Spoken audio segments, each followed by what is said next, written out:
ഇപ്പോഴും ആൾക്കാർ വന്നിട്ടേ ഇത്രയും പേരുടെ സ്നേഹബന്ധത്തിലേർപ്പെടാൻ ഉമ്മൻചാണ്ടിക്ക് ഈ കാലഘട്ടത്തിലുണ്ട് എങ്ങനെ പറ്റി. ഒരു മനുഷ്യൻ കൂടി ചെയ്യാവുന്നല്ല, ഒരു എല്ലാം ചെയ്തൊരു വ്യക്തിയാണ്. അവസാന നാളുകളിൽ വോക്കൽ കോടാണ്ട് കെട്ടിവെക്കണ്ടിട്ട് സംസാരിക്കാൻ പറ്റത്തില്ലായിരുന്നു.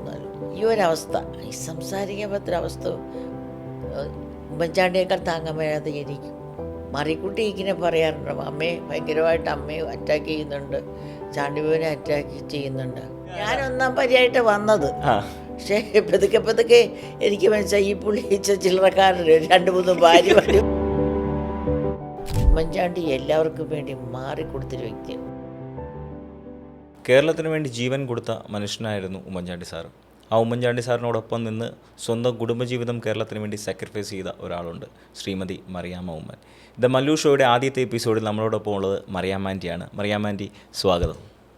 നമസ്കാരം. ഒരുപാട് സന്തോഷമുണ്ട്. സാറുണ്ടായിരുന്നെങ്കിൽ സാറായിരുന്നു ഉറപ്പായിട്ടും ആദ്യം വരേണ്ടത്. അതുകൊണ്ട് തന്നെ എനിക്ക് ആഗ്രഹമുണ്ടായിരുന്നു മറിയാമ്മ ആൻറ്റിയോടൊപ്പം സാറിൻ്റെയും മറിയാമ്മ ആൻറ്റിയുടെയും അനുഗ്രഹത്തോടെ ഈ ഷോയ്ക്ക് ഇവിടെ ആരംഭം കുറിക്കണമെന്ന്. അപ്പം മറിയാമ്മ ആൻറ്റി തന്നെ വന്നു. ഒരുപാട് സന്തോഷം എനിക്കും. സാറ് നമ്മളെ വിട്ടു പിരിഞ്ഞു പോയിട്ട് 3 വർഷം കഴിഞ്ഞിരിക്കുന്നു.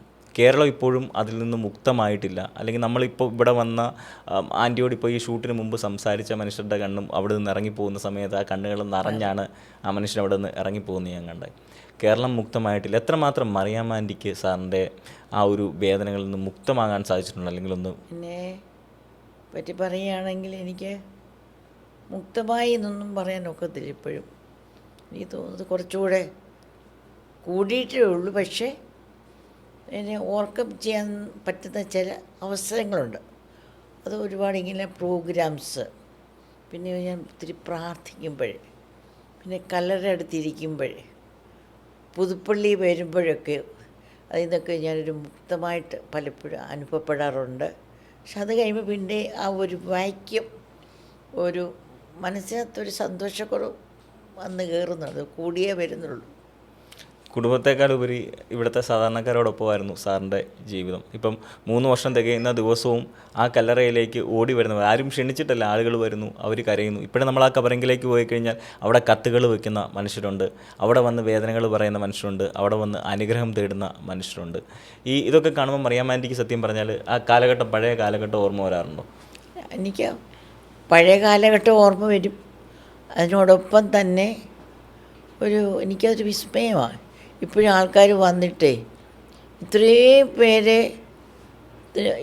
സ്നേഹത്തിൽ കൊണ്ടുവരും, ഇത്രയും പേരുടെ സ്നേഹബന്ധത്തിലേർപ്പെടാൻ ഉമ്മൻചാണ്ടിക്ക് ഈ കാലഘട്ടത്തിലുണ്ട് എങ്ങനെ പറ്റി. ആയിരക്കണക്കിന് ലക്ഷക്കണക്കിന് ആൾക്കാരെ കാണുന്നുണ്ട്. അത് പിന്നെ എനിക്കൊരു ആശ്വാസവും കൂടെ. ഞാൻ പറഞ്ഞില്ല, കല്ലറയിൽ വന്നിരിക്കുമ്പോൾ എനിക്ക് വലിയൊരു ആശ്വാസമാണ്. ഒരുപാട് പേര് വരും, ഒരുപാട് പേര് സന്തോഷം പങ്കുവെക്കും, സ്നേഹം പങ്കുവെക്കും, കണ്ണുനീരും പങ്കുവെക്കും. ആ മനുഷ്യരുടെ വേദനകൾ അവരോട് പറയുമ്പോൾ അവർക്ക് ആശ്വാസം കിട്ടുന്നു എന്നുള്ളതുകൊണ്ടായിരിക്കും അവരവിടേക്ക് വരുന്നത്. നമ്മൾ പഴയ കുറച്ച് കാര്യങ്ങൾ, ഈ സാറ് മരിച്ച് 3 വർഷം കഴിയുന്ന സാഹചര്യത്തിൽ നമ്മൾ മിനിഞ്ഞാന്ന് മറ്റൊരു വാർത്ത കേട്ടിരുന്നു. സോളാർ കേസുമായിട്ട് ബന്ധപ്പെട്ട് ഒരു വിധി വന്നു, ടെനി ജോപ്പൻ കുറ്റവിമുക്തനായിരിക്കുന്നു എന്ന് പറഞ്ഞു. ആ മനുഷ്യനെ, നീതിമാനായ മനുഷ്യനെ വല്ലാതെ ഇവിടുത്തെ മാധ്യമങ്ങളും ഒക്കെ വേട്ടയാടിയൊരു സമയമായിരുന്നു. മറിയാമ്മ ആൻറ്റിക്ക് സത്യം പറഞ്ഞാൽ ഇതറിഞ്ഞപ്പം എൻ്റെ ഉള്ളിലേക്ക് വന്നതെന്താ? ടെനി ജോപ്പനെ ഇതാക്കിയത് ഞാൻ അറിഞ്ഞില്ല. പക്ഷെ എനിക്കൊരു ഒത്തിരി വേദന ഉണ്ടാക്കിയൊരു സംഗതിയാണ് അത്. ടൈമിങ്, UN അവാർഡ് വാങ്ങിച്ച് ബഹ്റിൻ നിൽക്കുമ്പോൾ തിരിച്ച് ഉമ്മൻചാണ്ടി ഒരു കുറ്റവാളിയെപ്പോലെ ഇവിടെ വന്ന് ഇറങ്ങുന്നു. ഞാനും കുടുംബം ഞങ്ങൾ രഹസ്യമായിട്ട് പോലീസുകാരെ ഇവിടെ നോക്കുക. എനിക്കത് വല്ലാത്ത വേദന. ഒരു ക്ലൈമാക്സിന്, ഒരു ആൻറ്റി ക്ലൈമാക്സിന് വല്ലാത്ത, ഒരു കുറ്റം ചെയ്യാതെ എനിക്ക് അതിവേദന ഉണ്ടാക്കിയിട്ടുണ്ട്. 3 വർഷങ്ങൾക്ക് ഇപ്പുറമായാലും ആ വേദനയ്ക്ക് ഞാൻ അത് സ്വയം ദൈവമാണ്, അത് നമ്മളെ പ്യൂരിഫൈ ചെയ്യാനാണെന്നൊക്കെയുള്ളൊരു കാഴ്ചപ്പാട് വെച്ച് അതിനെ ഓർക്കും ചെയ്യാൻ ശ്രമിക്കുന്നുണ്ട്. പക്ഷെ എന്നാലും അതൊരു മുള്ളുപോലെ ഇടയ്ക്കിടയ്ക്ക് വേദനിക്കും. ഈ ഒരു സംഭവം വല്ലാതെ വേദനിക്കും. സരിതാ കേസ് അത്ര വേദനിപ്പിക്കുന്നില്ല, ഇതെനിക്ക് വല്ലാതെ. സന്തോഷത്തിൻ്റെ പാരമ്പര്യം നിൽക്കുമ്പോഴാണ് ഇങ്ങനൊരു അവാർഡ് കേരളത്തിലെ, ഇന്ത്യയിലെ, ലോകത്തിൽ തന്നെ ചരിത്രം എടുത്തു. ഇത്രയും ലക്ഷക്കണക്കിന് ആൾക്കാർ ഒന്നിച്ച് കണ്ട് അവിടെ പ്രശ്നങ്ങൾക്ക് പരിഹാരം കണ്ട ഏതെങ്കിലും ഒരു വ്യക്തിയുണ്ടോ? രാഷ്ട്രീയക്കാരും രാജ്യം പണിതവരും സ്വാതന്ത്ര്യം ലഭിച്ചു കിട്ടി തന്നവരൊക്കെ കാണും. പക്ഷെ ഇങ്ങനൊരു വ്യക്തിയുണ്ടോ? ലക്ഷക്കണക്കിന് ആൾക്കാരെ നേരിട്ട് കണ്ട് അവരുടെ പ്രശ്നങ്ങൾ പരിഹരിക്കുക മാത്രമല്ല, അവിടെ എല്ലാ വീട്ടിലെ മരണത്തിനാണേലും വിവാഹത്തിനാണേലും മാമോദിസയ്ക്കാണേലും കയറിപ്പാർക്കിലാണേലും റിട്ടയർമെൻ്റ് ആണെങ്കിലുമൊക്കെ പോകുന്ന ആ ഒരു വ്യക്തി എങ്ങനെ സാധിച്ചു ഇത്? അങ്ങനൊരു വ്യക്തി വേറെ ഉണ്ടെന്ന് എനിക്ക് തോന്നുന്നു. എൻ്റെ കൊച്ചറിവിലില്ല. അതുകൊണ്ടാണ് സാറ് മരിച്ച സമയത്ത് കേരളം ഉമ്മൻചാണ്ടി സാറിൻ്റെ കുടുംബം മാത്രമായിരുന്നില്ല കരഞ്ഞത്. വഴിയരികുന്ന ഓരോ മനുഷ്യനും കരഞ്ഞുകൊണ്ടാണ് ആ മനുഷ്യനെ യാത്രയാക്കിയത്. ആ 3 വർഷം കഴിയുമ്പോഴും ആളുകൾ ഇപ്പോഴും ആ കല്ലറയിലേക്ക് വരുന്നുണ്ടെങ്കിൽ, അവിടെ ആളുകൾ അഭയം പ്രാപിക്കുന്നുണ്ടെങ്കിൽ, അവർക്ക് അവിടെ വരുമ്പോൾ ഒരു ആശ്വാസം ലഭിക്കുന്നുണ്ടെങ്കിൽ, അത് ആ മനുഷ്യൻ ചെയ്ത നന്മയുടെ പ്രതിഫലമായിട്ട് ദൈവം കൊടുക്കുന്നതായിരിക്കാം എന്നുള്ളതാണ്. അവിടെ കൊണ്ട് ഒരു കത്ത് വെച്ചിട്ട് മനുഷ്യൻ പോകുമ്പോൾ അവനൊരു പ്രതീക്ഷയാണ്, അവൻ്റെ അത്രയും നാളും അവനെ സംരക്ഷിച്ച മനുഷ്യർക്ക് ഒരു ആശ്വാസമാകും എന്നുള്ളത്. ആ സമയത്ത് സാറ് എപ്പോഴെങ്കിലും കരഞ്ഞു പോയിട്ടുണ്ടോ? അല്ലെങ്കിൽ സാറ് തകർന്ന് ഇരിക്കുന്ന മറിയാമ്മാൻറ്റി കണ്ടിട്ടുണ്ടോ? ഈ ദുരന്തങ്ങളൊക്കെ വരുമ്പോൾ തകർന്ന കൊണ്ട് ഒരുപാട് അവസരങ്ങളുണ്ട്. അങ്ങനെ മനുഷ്യരെ കണ്ണീരൊക്കെ കാണുമ്പോൾ സാറ് സാധാരണക്കാരൻ്റെ മറ്റു മനുഷ്യരുടെ കണ്ണീര് കാണുന്ന സമയത്ത് ഉമ്മൻചാണ്ടിക്ക് ഭയങ്കര മനപ്രയാസം. അത് അവരോടൊപ്പം വെച്ചാൽ എമ്പതി ഒരുപാടുള്ള ഒരു വ്യക്തിയാണ് ഉമ്മൻചാണ്ടി. എന്ത് ചെയ്യാൻ പറ്റും? അവർക്ക് വേണ്ടി എന്ത് ചെയ്യാൻ പറ്റും? സുനാമി ഞങ്ങൾ ഒരു എറണാകുളത്ത് ഞങ്ങൾ യാത്രയായിരിക്കുമ്പോൾ എറണാകുളത്ത് വെച്ച് അറിയുന്നത് സുനാമി. അപ്പോൾ ഉമ്മൻചാണ്ടി കൂട്ടത്തിലിറങ്ങിയത് ആൾക്കാരെ കൊടുത്തിരുന്നു. രാവിലെ പോയിട്ടും ക്യാബിറ്റ് കൂടുമെന്തോ എല്ലാ പ്രശ്നങ്ങളെല്ലാം ഒരു മനുഷ്യൻ കൂടി ചെയ്യാവുന്നല്ല, എല്ലാം ചെയ്തൊരു വ്യക്തിയാണ്. മറ്റുള്ള മനുഷ്യൻ്റെ കണ്ണീര് കാണുമ്പം കണ്ണ് നിറഞ്ഞിരുന്ന ഉമ്മൻചാണ്ടി സാറിന് ഇത്രയേറെ നന്മകൾ ചെയ്തിട്ട് പ്രയാസങ്ങൾ വന്ന സമയത്ത് എപ്പോഴെങ്കിലും സാറിൻ്റെ കണ്ണ് നിറഞ്ഞിട്ടുണ്ടോ? വ്യക്തിപരമായിട്ട് അതിശയം അതില്ല. അത് അവസാന നാളുകളിലും ഒരു പുള്ളിയുടെ വോക്കൽ ഓടാണ്ട് കെട്ടി കണ്ടിച്ചിട്ട് സംസാരിക്കാൻ പറ്റത്തില്ലായിരുന്നു. 3-4 മാസം. മാർച്ച് 2 ഇത് കെട്ടി ഓപ്പറേഷൻ പോലെ ചെയ്ത് 2 ആഴ്ച ചെയ്ത. പിന്നെ ചുമയായി, ഇൻഫെക്ഷനായി, പിന്നെ ആർക്കും ഇത് എടുത്തു മാറ്റാൻ ഒരു എക്യുപ്മെൻറ്റ് വെച്ച ശബ്ദം സംസാരിക്കാൻ പറ്റുമെന്ന് പറഞ്ഞ് 2 ആഴ്ച കൊണ്ട് ശരിയാകുമെന്ന്. 2 ആഴ്ച 2 മാസമായിട്ടും 3 മാസമായിട്ടും 4 മാസം ശരിയായില്ലേ. പക്ഷേ ഇതെല്ലാം ശാന്തമായിട്ട് സഹിക്കുന്നൊരു ഉമ്മൻചാണ്ടി ഞാൻ കണ്ടത്. അതിൻ്റെ ഒരു ഇറിറ്റേഷനോ ഒരു പരിവോ അല്ലെങ്കിൽ ഒരു നിരാശയോ ഞാൻ അദ്ദേഹത്തിൻ്റെ കണ്ണുകളിൽ കണ്ടിട്ടില്ല. ശാന്തമായിട്ട് എനിക്ക് അത് സഹിക്കുന്ന ഒരു വ്യക്തിയാണ് ഞാൻ കണ്ടത്. സാറിനൊരു ആഗ്രഹം ഉണ്ടായിരുന്നെന്ന് ഞാനിങ്ങനെ കേട്ടിട്ടുണ്ട്. പുതുപ്പള്ളിയിൽ ഒരു വീട് എന്നുള്ളതൊക്കെ അദ്ദേഹത്തിൻ്റെ ഒരു അവസാന നാളുകളിൽ വലിയ സ്വപ്നമായിരുന്നു. അത് എന്തായിരുന്നു? അത് ഒരു ഉമ്മൻചാണ്ടിയെ പറഞ്ഞ് ഞാൻ പലപ്പോഴും ചോദിച്ചിട്ടുണ്ട്, നമുക്ക് ട്രിവാൻഡ്രത്ത് സെറ്റിൽ ചെയ്തു, നമുക്കിവിടെ ജീവിച്ചാൽ പോരെ? അപ്പോൾ എന്നോട് പറഞ്ഞു, എനിക്ക് പോരാ, എനിക്ക് പുതുപ്പള്ളിയിലെ നമ്മുടെ സ്ഥലത്ത് ഒരു കൊച്ചു വീട് വെക്കണം, ഒരു മുറി മതി. അപ്പോൾ അവിടെ എനിക്ക് പുതുപ്പള്ളിക്കാരുമായിട്ട് ജീവിക്കണം എന്ന് പറഞ്ഞു. അത് സഫലമാക്കാതെ ഹൗസിംഗ് ലോണൊക്കെ എടുത്തു. അതിൻ്റെ കുറേ പണിയൊക്കെ കുറേ തൂണുകളൊക്കെ നാട്ടിയെങ്കിലും പിന്നെ ഉമ്മൻചാണ്ടിയുടെ അസുഖം കാരണം ഞങ്ങൾക്കൊന്നും അങ്ങോട്ട് ശ്രദ്ധിക്കാൻ പറ്റി. ഈ ഒരവസ്ഥ, ഈ സംസാരിക്കാൻ പറ്റുന്നൊരവസ്ഥ ഉമ്മൻചാണ്ടിയേക്കാൾ താങ്ങാൻ വയ്യാതെ എനിക്കും പിള്ളേർക്കുമായിരുന്നു. എനിക്ക് ഒട്ടും അങ്ങ് ഫ്രോസൺ പോലെ ആയിപ്പോയെന്ന് പറയും. ആ ഒരു സമയത്ത് ഈ പറയുന്ന സാറിൻ്റെ ആരോഗ്യ ബുദ്ധിമുട്ടുകളോടൊപ്പം തന്നെ ശക്തമായ വേട്ടയാടലുകളും കുടുംബം ഉണ്ട്. പക്ഷേ എനിക്ക് ഫേസ്ബുക്കൊന്നും ഇല്ല, മൊബൈൽ യൂസേജ് കുറവായതുകൊണ്ടും മറിക്കുട്ടി ഇങ്ങനെ പറയാറുണ്ട്, അമ്മയെ ഭയങ്കരമായിട്ട് അമ്മയെ അറ്റാക്ക് ചെയ്യുന്നുണ്ട്, ചാണ്ടിബോനെ അറ്റാക്ക് ചെയ്യുന്നുണ്ട്. അപ്പം ഞാൻ ആ ദിവസങ്ങളെല്ലാം മാസങ്ങളെല്ലാം ഫുൾ ടൈം പ്രെയറാണ്. ഹൃദയത്തിലും പ്രാർത്ഥന, മറ്റോട് സംസാരിക്കുമ്പോഴും പ്രാർത്ഥന, ഇരുന്ന് പ്രാർത്ഥിക്കും, കിടന്ന് പ്രാർത്ഥിക്കും, സംസാരിക്കുമ്പോഴും ഉള്ളിൽ പ്രാർത്ഥിക്കും. അപ്പം ഞാനിങ്ങനെ ബൈബിൾ വേഴ്സസ് വെച്ചാണ് പ്രാർത്ഥിക്കുന്നത്. അപ്പോൾ എൻ്റെ ദൈവം എൻ്റെ പ്രാർത്ഥന കേൾക്കും. ഒത്തിരി പ്രാവശ്യം തന്നാൽ ഇപ്രാവശ്യം രോഗസൗഖ്യം തരും, ഡോക്ടർമാർ എന്ത് പറഞ്ഞാലും സൗഖ്യം കിട്ടും.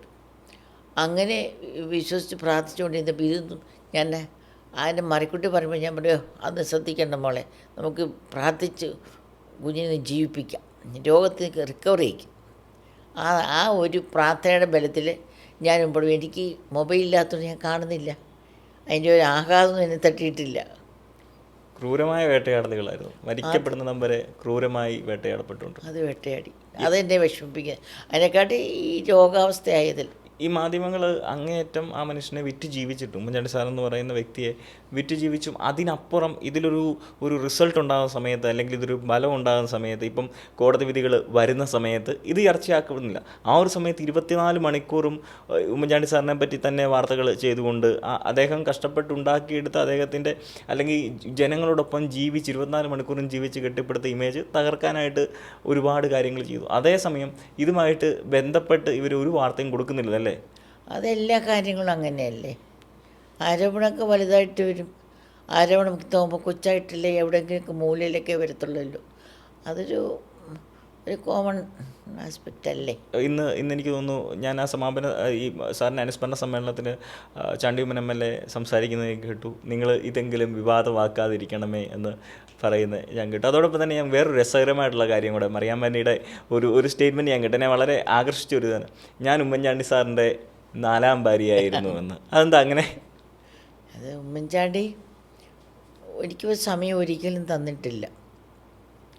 ഞാനാണെങ്കിൽ ബ്യൂറോക്രാറ്റ്സിൻ്റെ ഒരു ഫാമിലിയിൽ നിന്ന് വന്ന ആളാണ്, രാഷ്ട്രീയക്കാരില്ലാത്ത ഒരു കുടുംബം. അപ്പോൾ എനിക്ക് അന്ന് ചെറുപ്പമാണ്, നമുക്ക് വലിയ പരിജ്ഞാനമൊന്നുമില്ല.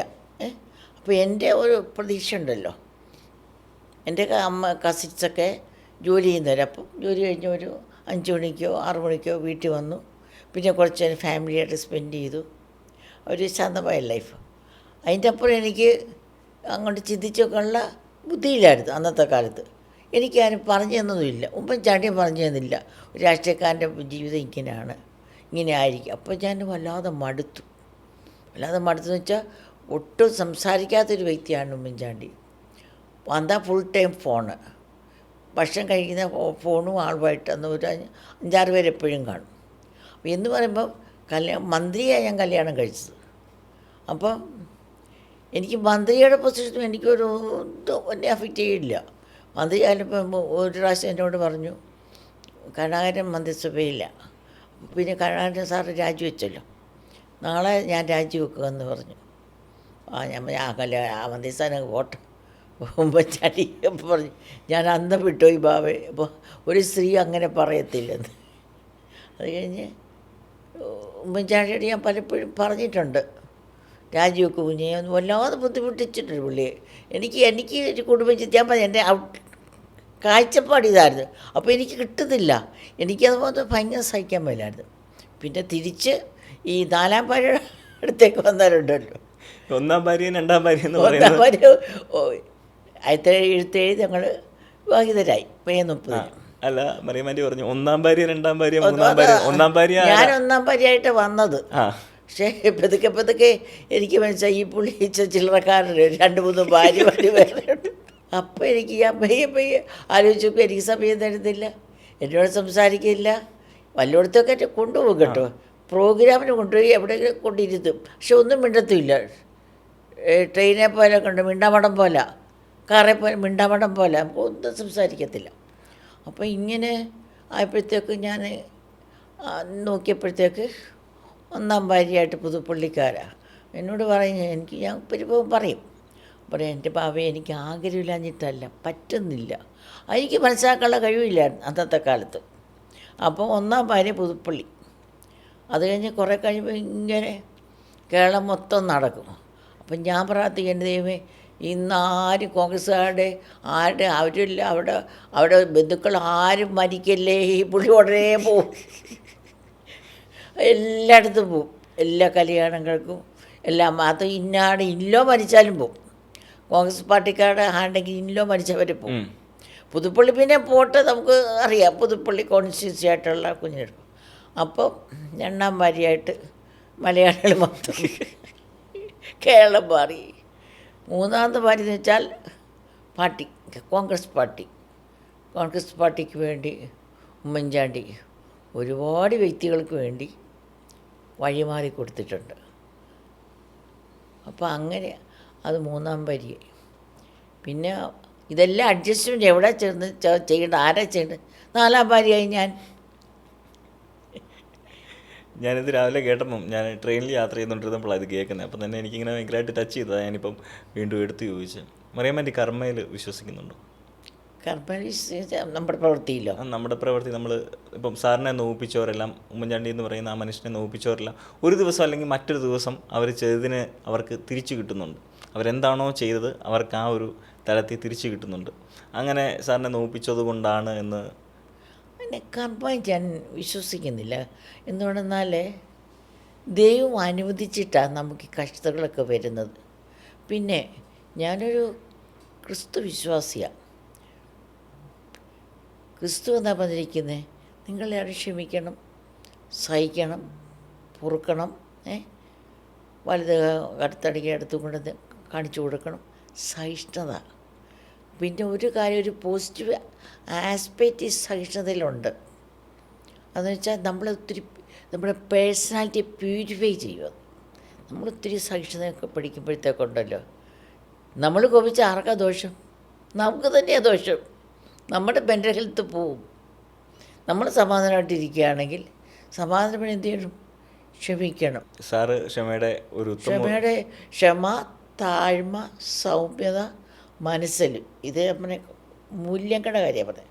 പുള്ളി അതിബുദ്ധിമാനായിരുന്നു. ഒരുപാട് വലിയ ലോങ് വിഷയം ഉണ്ടായിരുന്നു. ഭയങ്കര ഒരു 2050 കാര്യങ്ങൾ ഇപ്പം ചിന്തിച്ചിരുന്നു. അങ്ങനത്തെ രണ്ടാമത് ഒരു ടൈം കൂടെ പുള്ളിക്ക് കിട്ടിയത് സിംഗപ്പൂർ പോലെ ആക്കണം, ഒരുപാട് കാര്യങ്ങൾ കേരളത്തിന് വേണ്ടി ചെയ്യണമെന്ന് ഭയങ്കര ആഗ്രഹം ഉണ്ടായിരുന്നു. ഇതൊക്കെ മറിയാമ്മ ഷെയർ ചെയ്യാറുണ്ടായിരുന്നു? ഇത് ഷെയർ ചെയ്തിട്ടില്ല, ഞാൻ കണ്ടുപഠിച്ചതാണ്. ആ പുള്ളിയുടെ മനസ്സ് അവനൊക്കെ വാരിക്കും പറഞ്ഞാൽ റീഡ് ചെയ്യാൻ പറ്റുമല്ലോ, നമ്മൾ ഒന്നിച്ച് മനസ്സിലായി. അങ്ങനെ ഞാൻ റീഡ് ചെയ്തതാണ്. അല്ല പോകുമ്പോൾ ഓരോരുത്തർ പോകുമ്പോൾ എന്നെ കൊണ്ടുപോകാറ് ഫോറിനൊക്കെ. അപ്പോൾ ആ റൂട്ട്സിൻ്റെ കാര്യം, അവിടുത്തെ ഓരോ കാര്യങ്ങളുടെ കാര്യമൊക്കെ ഒത്തിരി എന്താണ് വേൾഡ് സിറ്റിയിലൊക്കെ പോകുമ്പോഴത്തേക്ക് അവിടെയൊക്കെയുള്ള ഒരുപാട് ന്യൂയോർക്കിൽ പോകുമ്പോൾ അവിടെ പോകുമ്പോൾ ഒക്കെ അങ്ങനെ എന്താ ഇങ്ങനെ എന്താ എന്നൊക്കെയുള്ള പുതിയ പുതിയ കാര്യങ്ങളെക്കുറിച്ച് ഭയങ്കരമായിട്ട് അവരോട് ചോദിക്കും. ഈ പൊളിറ്റിക്കൽ പ്രഷറുകൾ ഉണ്ടാകുമ്പം അല്ലെങ്കിൽ ബുദ്ധിമുട്ടുകളൊക്കെ ഉണ്ടാകുമ്പോൾ മറിയാമ്മയോട് ഷെയർ ചെയ്യും? അത് സ്വയം ആരോടും ഒന്നും ഷെയർ ചെയ്തില്ല. പുള്ളി അത് ഉമ്മൻചാണ്ടി ഒരു കാമായിരുന്നു എപ്പോഴും. ഒരിക്കലും ഡിസ്റ്റർബായിട്ട് കണ്ടിട്ടില്ല. 1-2 പ്രാവശ്യം ഉമ്മൻചാണ്ടി പെങ്ങളുടെ മോൻ മരിച്ചപ്പോൾ അന്ന് വിഷമായിരുന്നു.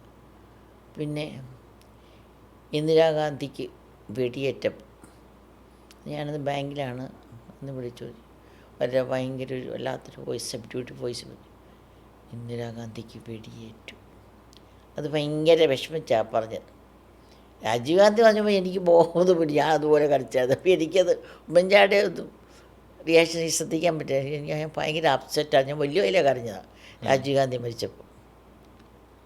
അപ്പോൾ ഉമ്മൻചാണ്ടി എപ്പോഴും കാമായിരുന്നു. അത് എനിക്ക് തോന്നുന്നു കുഞ്ഞിൻ്റെ അമ്മയും അങ്ങനെയായിരുന്നു. ഭയങ്കര സഹിഷ്ണുതയുള്ളൊരു വ്യക്തിയായിരുന്നു ഉമ്മൻചാണ്ടിയുടെ അമ്മ. കുട്ടികളുടെ കാര്യം, ഇവർ സ്കൂളിലൊക്കെ പഠിക്കുന്ന സമയത്ത് ചാണ്ടിമനമലയായാലും അല്ലെങ്കിൽ ബാക്കി മക്കളൊക്കെ ആയാലും ഇവർ സ്കൂളിൽ പഠിക്കുന്ന സമയത്ത് ഈ കാര്യങ്ങളിലൊക്കെ ഇടപെടും, ഇവർ പഠിക്കുന്നുണ്ടോ എന്ന് നോക്കും, അവിടെ മാർക്കൊക്കെ ചെക്ക് ചെയ്യും, അതൊക്കെ ഞാനായിരുന്നു. ആണല്ലേ? അല്ലെ, ഉമ്മൻചാണ്ടി ആ കാര്യത്തൊക്കെ പുള്ളിക്ക് പിള്ളേരുടെ സ്നേഹം വേണം, അത്രേ ഉള്ളൂ. പക്ഷെ ഒരു കാര്യം, ഒരു സൈക്കോളജിക്കൽ ഒരു അപ്രോച്ച് ഉണ്ടായിരുന്നു. ഉമ്മൻചാണ്ടിക്ക് പിള്ളേരിത് പഠിക്കണമെന്നൊക്കെ ഉണ്ട്, പക്ഷേ പറഞ്ഞ് അവരെ വെറുപ്പിക്കാൻ, അവർക്ക് ഇഷ്ടക്കേടുണ്ടാക്കാൻ ഇഷ്ടമല്ല. അതെല്ലാം ഞാൻ പറഞ്ഞോണം, അത് ഞാൻ ചെയ്യുകയും ചെയ്യുമായിരുന്നു. എനിക്ക് പഠിക്കണമെന്നേ ഉള്ളായിരുന്നു. ഞാൻ അങ്ങനെ ഒരു ബോർഡിംഗ് സ്കൂളൊക്കെ പഠിച്ച് സ്ട്രിക്റ്റായി ടീൻസിൽ ബോർഡിംഗ് സ്കൂളിൽ പഠിച്ചു വന്നൊരു വ്യക്തി. അതുകൊണ്ട് എനിക്ക് 2-3 മണിക്കൂർ പിള്ളേരിരുന്ന് പഠിക്കണം. അത് ഏകാഗ്രത പഠിക്കണമെന്നല്ലാതെ മാർക്ക് എനിക്ക് വിഷയമില്ല. പക്ഷേ പിള്ളേർക്ക് എന്നെ പേടിയായിരുന്നു. മാർക്ക് വിഷയമില്ലാത്ത വെച്ചാൽ അത് ഒത്തിരി ഫാക്ടേഴ്സും ഡിപ്പെൻഡ് ചെയ്താൽ മാർക്ക് എനിക്ക്. അന്ന് നമുക്ക് പരീക്ഷാ പേടി ഉണ്ടെങ്കിൽ, നമ്മുടെ അന്ന് എപ്പോഴും നമ്മുടെ മൂഡ്സ് ശരിയാണെങ്കിൽ, അന്ന് ഉറങ്ങിയില്ലെങ്കിൽ, ആരോഗ്യ പ്രശ്നം ഉണ്ടെങ്കിൽ, അത് നോക്കുന്നപ്പോൾ അതിനകത്ത് എന്തെങ്കിലും പ്രശ്നമുണ്ടെങ്കിൽ, അതൊക്കെ നമ്മുടെ മാർക്ക് പറയാം. അതുകൊണ്ട് മാർക്സ് നമുക്ക് ഞാൻ ഒരിക്കലും എനിക്ക് നിർബന്ധമായിരുന്നില്ല. പക്ഷെ പഠിക്കണം എന്നുള്ളത് എനിക്ക് കൊച്ചിലെ കിട്ടിയ ട്രെയിനിങ് വെച്ച് എന്നോട് എൻ്റെ അപ്പൻ പഠിക്കണ്ടെന്നേ പറഞ്ഞു. ഞാൻ എപ്പോഴും ഇങ്ങനെ പഠിക്കുന്ന ടൈപ്പാണിത്.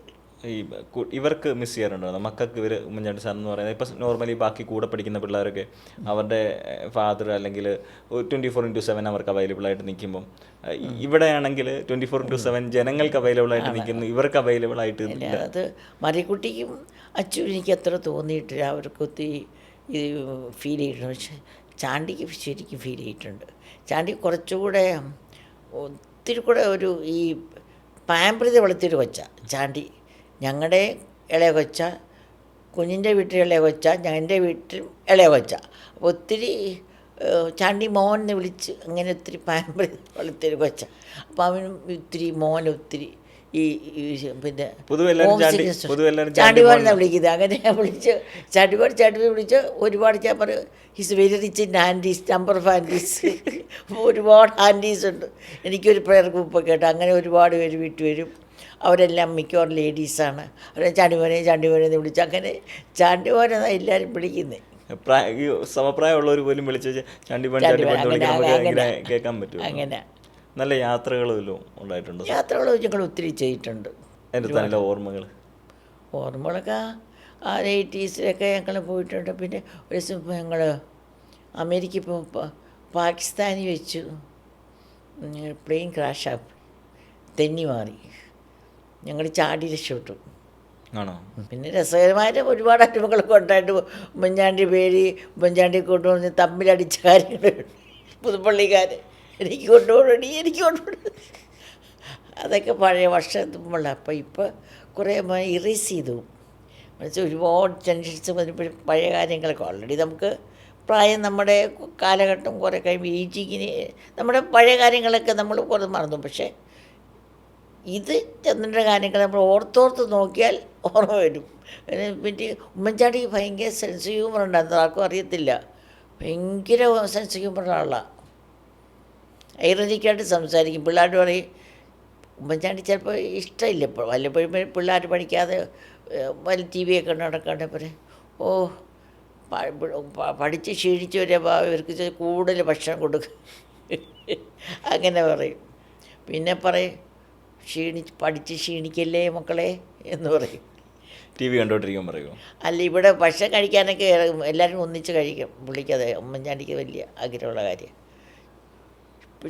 പഠിച്ച് ക്ഷീണിക്കല്ലേ. പിന്നെ ഒരു പ്രാവശ്യം അന്നൊക്കെ ഫ്ലൈറ്റ് ഇതുവരെ കുറവല്ലേ. അപ്പോൾ എവിടെ കണ്ട് പോയിട്ട് വന്നപ്പോഴത്തേക്ക് 3 പേരെയും വിളിച്ചോളൂ, ഞാൻ നിങ്ങൾക്ക് നല്ലൊരു സമ്മാനം തരാം. ഓടി വന്ന് എല്ലാവരെയും പിള്ളേരല്ലോ ഓടിച്ചത്. ഈ കണ്ണിൽ നമ്മൾ വെക്കത്തില്ല, ഉറങ്ങാൻ രാത്രി കണ്ണി വെക്കുന്ന ബ്ലാക്ക് ക്ലോത്ത് അതെടുത്ത് ഓരോരുത്തർ കൊടുത്ത്, നിങ്ങൾ ഇഷ്ടം പോലെ സൂര്യ ഉദിച്ചാൽ കിടന്ന് ഉറങ്ങാം, നിങ്ങളിത് വെച്ചോ, ഏറ്റവും നല്ല സമ്മാനം. ഇവർ പഠിക്കാനായിരുന്നു ഏറ്റവും സ്മാർട്ട് 3 മക്കളിൽ? അല്ല, പഠിക്കാൻ സ്മാർട്ടെന്ന് വെച്ചാൽ മാർക്കേറ്റ് കൂടുതൽ വാങ്ങിക്കുന്ന മറിക്കുട്ടി തന്നെയായിരുന്നു. മറ്റൊരുകൊണ്ട് പഠിക്കാൻ മറിക്കുട്ടി ഭയങ്കര ഹാർഡ് വർക്കിങ്ങാണ്, സിസ്റ്റമാറ്റിക്കാണ്. അച്ചു അത്ര സിസ്റ്റമാറ്റിക് അല്ല. തൻ്റെ പ്രിയനെ ഉറക്കത്തിൽ കൊടുക്കുമെന്ന് പറഞ്ഞ് ഇപ്പോഴും ഇഷ്ടം പോലെ അങ്ങനെ വാക്യമുണ്ട് ബൈബിൾ വെച്ചിട്ട്. അപ്പം അത് പറഞ്ഞിട്ട് തൻ്റെ പ്രിയ ഉറക്കത്തിൽ കൊടുക്കും. പിന്നെ അച്ചു ഭയങ്കരമായിട്ട് വേറിട്ട് ചിന്തിക്കുന്ന വ്യക്തിയാണ്. ചാണ്ടിമാനും കുഴപ്പമില്ലാതൊക്കെ പഠിക്കും.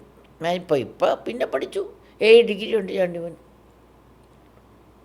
മന്ത്രിയുടെ ഭാര്യയായിട്ട് വരുന്നു, അതിനുശേഷം MLA-യുടെ ഭാര്യയാകുന്നു, മുഖ്യമന്ത്രിയുടെ ഭാര്യയാകുന്നു, പ്രതിപക്ഷ നേതാവിൻ്റെ ഭാര്യയാകുന്നു, ഇപ്പം MLA-യുടെ അമ്മയാകുന്നു. അപ്പോൾ ഈ ടോട്ടലി നോക്കുമ്പം ചാണ്ടിയുമ്മൻ എന്ന് പറയുന്ന MLA-യും ഉമ്മൻചാണ്ടി എന്ന് പറയുന്ന MLA-യും തമ്മിലുള്ള അവരുടെ ഒരു ഫങ്ഷനിങ്ങിലുള്ള വ്യത്യാസം എന്താ? അവർ വർക്ക് ചെയ്യുന്നതിലുള്ള ഒരുപാട് സാമ്യമുണ്ട്. എന്നാൽ ചാണ്ടിമോനേതായ ഒരു വേറിട്ട രീതിയുണ്ട്. ഉമ്മൻചാണ്ടി ഭയങ്കര സിസ്റ്റമാറ്റിക്കാണ്. ആ രീതിയിലൊന്നുമില്ല. ചാണ്ടിമോൻ അങ്ങനെയല്ല. ഒരു 3 വഴിക്ക് ആരെങ്കിലും വിളിച്ചാൽ കൊണ്ടുപോയി അത് പുള്ളിക്ക് പെട്ടെന്ന് ഇങ്ങനെ അത് ചേഞ്ച് ചെയ്യും. ഞാൻ മനുഷ്യ സിമിലാരിറ്റി ഒരുപാടുണ്ട്. ഉമ്മൻചാണ്ടിയെ പോലെ തന്നെ ഇപ്പം തന്നെ ചാണ്ടിമോനൊരു 18-19 മണിക്കൂർ പറക്കി. പിന്നെ ഉമ്മൻചാണ്ടി കേരളത്തിനകത്ത് ഇന്ത്യക്കകത്ത് യാത്രയിൽ ചാണ്ടിമോനിപ്പോൾ ലോകത്തെ ടൂർ എത്ര പ്രാവശ്യം നടത്തി എനിക്കറിയത്തില്ല. രാവിലെ പോയിട്ട് വൈകിട്ട് ഒരു സമയം വരെയുണ്ട്.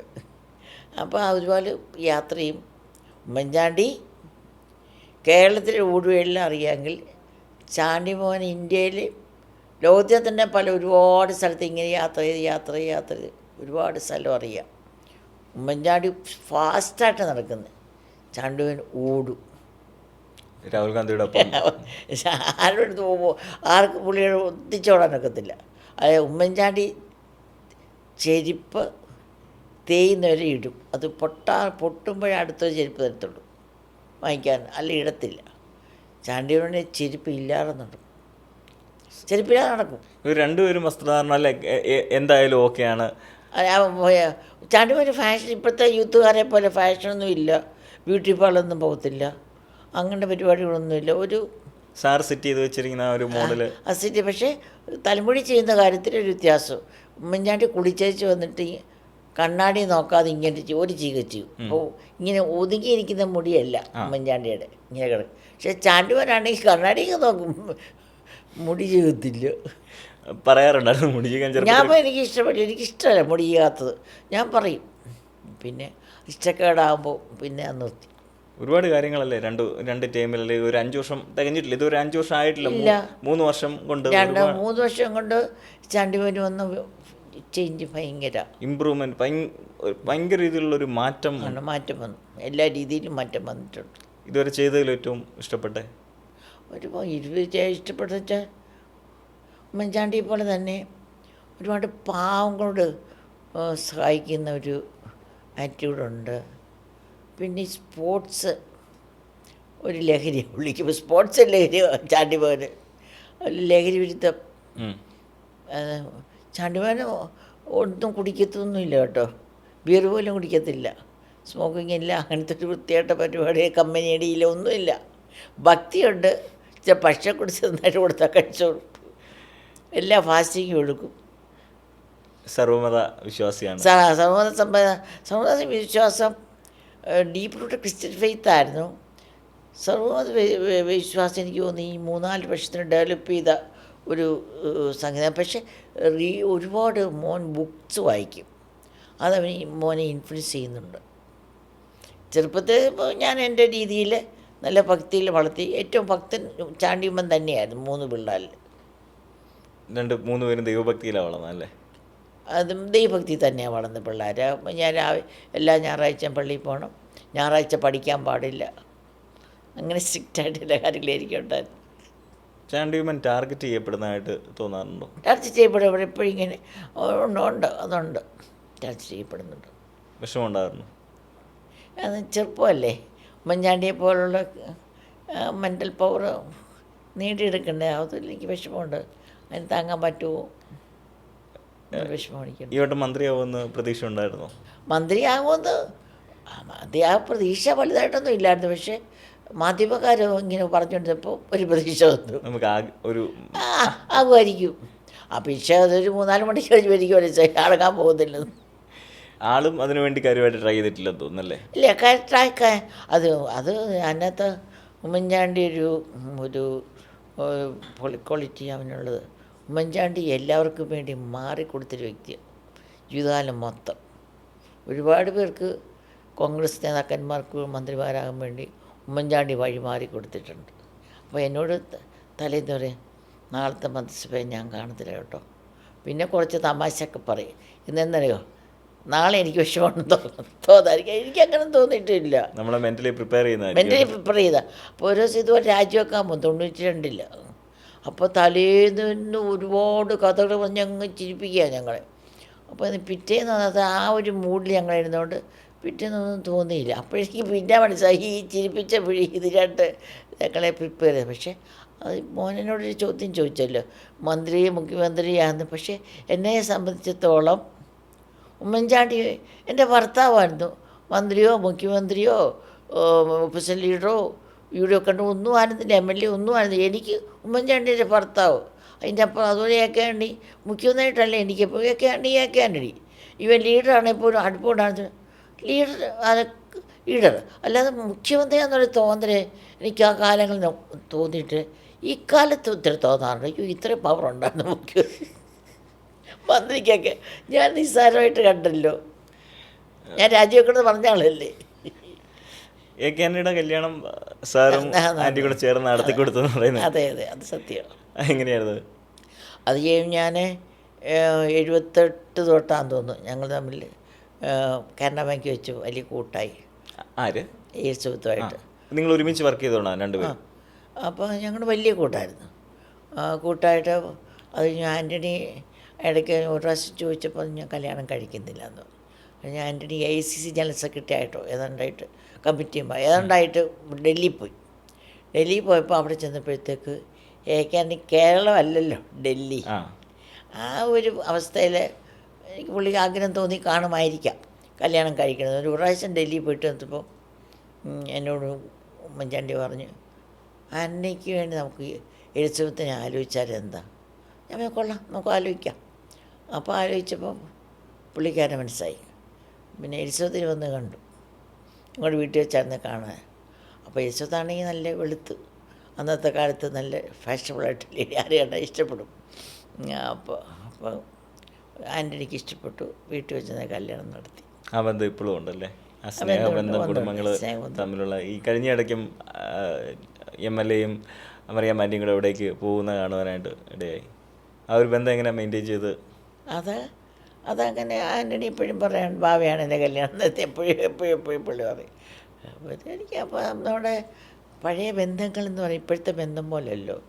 ഇപ്പോൾ ആ ഒരു അങ്ങനത്തെ ഒരു വലിയ സ്ട്രോങ് ടൈസ് ഞാൻ കാണുന്നില്ല. ചാണ്ടിമനമ്പിലെ ചെറുപ്പകാലം തൊട്ടേ സ്പോർട്സ് കാര്യങ്ങളൊക്കെ ആയിട്ട് മുന്നോട്ട് പോയിക്കൊണ്ടിരുന്നതാണ്. സ്പോർട്സിനെ പിടിക്കുക അച്ചുവായിരുന്നു മിടുക്കി. ഈ എനിക്കൊന്ന് ലഹരി ഇവിടെ ഡൽഹി പോയിട്ടൊക്കെ ആയിരിക്കാം. ഡൽഹി സെൻറ്റ് സിമൻസിലെ പിള്ളേരുടെ ചെയർമാൻ കോളേജ് ചെയർമാൻ ഉണ്ടായിരുന്നില്ല. അപ്പം വല്ല വന്നായിരിക്കാം, എനിക്കറിയത്തില്ല. ഉമ്മൻചാണ്ടിയെ പോലെ തന്നെ ചാണ്ടിമണി സംസാരിക്കത്തുള്ളൂ കേട്ടോ. അതൊരു വലിയ വിഷമമാണ്. സംസാരം കുറവാണ്, വളരെ കുറവാണ്. ഉമ്മൻചാണ്ടി കുറവാണ്, അതിനെക്കാട്ടി കുറവാണ് ചാണ്ടിമോൻ. ഒരു വീട്ടിലെ കാര്യത്തെക്കാളും കൂടുതൽ നാട്ടിലെ കാര്യമായിരിക്കും. അത് ഒന്നും സംസാരിക്കുക. എത്ര പ്രോഗ്രാമുണ്ട്? 10-20 പ്രോഗ്രാം ഇപ്പോഴും. ഉമ്മൻചാണ്ടിക്ക് അത്രയും പ്രോഗ്രാം ഉണ്ടായിരുന്നില്ല. അത് കൂടുതൽ ഏറ്റെടുത്ത് ഇന്ന് എനിക്ക് തോന്നുന്നു ഇന്നത്തെ കാലത്ത് അങ്ങനെ ഓടുന്ന MLAമാർ ആരും ഉണ്ടെന്ന്. ലൈക്ക് 24/7 ഇങ്ങനെ 24/7 പോലെ ഓടുക. എനിക്ക് ഒത്തിരി ആങ്സൈറ്റി ഉണ്ട്. കല്യാണം കഴിക്കാൻ പറയാറുണ്ടോ? കല്യാണം കഴിക്കാൻ പറയുന്നത് ഇഷ്ടപ്പെടത്തില്ല. അപ്പോൾ ഇപ്പം ഞാൻ പറയാം, ദൈവത്തോട് പറയും. അത് വിഷമമുണ്ട് തീർച്ചയായിട്ടും. ഇത്രയും വയസ്സായിട്ട് 40 വയസ്സാകുന്നു, വിവാഹം കഴിക്കാതെ നിൽക്കുന്നു പറയുമ്പോൾ അപ്പൻ്റെ ഭയങ്കര സങ്കടത്തിലാണ് മരിച്ചത്. അമ്മയ്ക്കും ആ സങ്കടമുണ്ട്. ഒറ്റ മോനല്ലേ, കുടുംബം നിലനിർത്തണ്ടേ.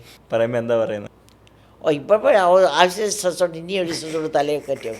സ്ട്രെസ്സ് തന്നെ അല്ല ഒരു കുടുംബത്തിൽ. ഒത്തിരി സന്തോഷമുണ്ട്, അത് നമ്മളുണ്ടാക്കുന്ന. മറിയം ആൻ്റി, ഒരുപാട് സന്തോഷം. തിരക്കിനിടയ്ക്കാണ് ഇന്ന് സാറ് ഇവിടെ പറഞ്ഞ ദിവസമാണ്, ഒരുപാട് തിരക്കുണ്ടായിരുന്ന ദിവസമാണ്. എന്നിട്ടും നമുക്ക് സമയം അനുവദിച്ചു ഇവിടെ വന്ന് നമ്മളോടൊപ്പം ഇത്രയും നേരം ഇരുന്നു. ഒരുപാട് സന്തോഷം. ഇനി എല്ലാവിധ ഐശ്വര്യങ്ങളും ജീവിതത്തിലും ഉണ്ടാകട്ടെ. ഈ യാത്രയ്ക്ക് മറിയം ആൻ്റിയുടെ അനുഗ്രഹം എന്നോടൊപ്പം ഉണ്ടായിരിക്കണം. Thank you. സന്തോഷം. ഞാനും ഇത് എൻജോയ് ചെയ്തു, ഇൻ്റർവ്യൂ എൻജോയ് ചെയ്തു. എല്ലാവിധ പ്രാർത്ഥനയും എൻ്റെ എല്ലാ കാര്യങ്ങളും ഇങ്ങനെയുള്ള കാര്യങ്ങളും നന്നായിട്ട് നടക്കട്ടെ എന്ന് ഹൃദയപൂർവ്വം ദൈവത്തോട് പ്രാർത്ഥിക്കുന്നു. Wish you all the best.